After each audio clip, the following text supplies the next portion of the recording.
ನಿಮ್ಮನೇಲಿ ಏನಾದರೂ ಕುಂಬಳಕಾಯಿ ಇದೆಯಾ? ಕುಂಬಳಕಾಯಿ ವೇಸ್ಟ್ ಆಗುತ್ತೆ ಅಂತ ಭಯನ? ಅದ್ರ ಬದಲು ಸಿಹಿ ಕುಂಬಳಕಾಯಿನ ಈ ಥರ ಗ್ರೇಟ್ ಮಾಡ್ಕೊಳ್ಳಿ. ಇದರಲ್ಲಿ ಒಂದು ಒಳ್ಳೆ ರೆಸಿಪಿ ಮಾಡ್ಬೋದು. ಏನಂತ ಹೇಳ್ತೀರಾ? ಅದೇ ಕುಂಬಳಕಾಯಿ ಹಲ್ವಾ.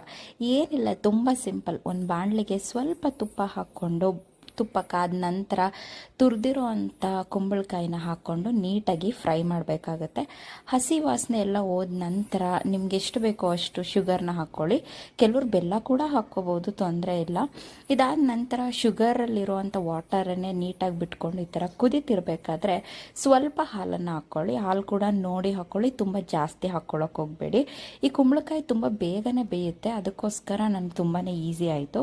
ಈ ಥರ ನೋಡಿ ಹಾಲು, ಕುಂಬಳಕಾಯಿ, ಸಕ್ಕರೆ ಎಲ್ಲ ಚೆನ್ನಾಗಿ ಕುದೀತಿರ್ಬೇಕಾದ್ರೆ ಸ್ವಲ್ಪ ಏಲಕ್ಕಿ ಪುಡಿನ ಆ್ಯಡ್ ಮಾಡ್ಕೊಳ್ಳಿ. ಹಾಗೆ ಹುರಿದಿಟ್ಟಿರೋ ಅಂಥ ಡ್ರೈ ಫ್ರೂಟ್ಸ್ನ ಕೂಡ ನೀವು ಆ್ಯಡ್ ಮಾಡ್ಕೋಬೋದು. ಇದಿಷ್ಟಾದರೆ ಸಾಕು, ಕುಂಬಳಕಾಯಿ ಹಲ್ವಾ ರೆಡಿ. ಆ್ಯಂಡ್ ಟೇಸ್ಟ್ ಮಾತ್ರ ಸಖತ್ತಾಗಿರುತ್ತೆ. ಎಲ್ಲ ಮಾಡಿದ ನಂತರ ನಮ್ಮನೆಯವ್ರಿಗೆ ಟೇಸ್ಟ್ ಮಾಡೋಕ್ಕೆ ಕೊಟ್ಟೆ. ಆ್ಯಂಡ್ ಇಬ್ಬರೂ ಕೂಡ ತುಂಬ ಅಂದರೆ ತುಂಬ ಇಷ್ಟಪಟ್ಟರು. ಹಾಗಿದ್ರೆ ಇನ್ಯಾಕೆ ತಡ, ಕುಂಬಳಕಾಯಿ ಬರೀ ಸಾಂಬಾರು ಪಲ್ಯ ಅಷ್ಟೇ ಅಲ್ಲ, ಹಲ್ವಾ ಕೂಡ ಮಾಡ್ಬೋದು. ನೀವು ಕೂಡ ಮಾಡ್ಕೊಂಡು ತಿನ್ನಿ. ಈ ಒಂದು ವಿಡಿಯೋ ಇಷ್ಟ ಆದರೆ ದಯವಿಟ್ಟು ಲೈಕ್ ಮಾಡಿ, ಶೇರ್ ಮಾಡಿ. Thank you so much.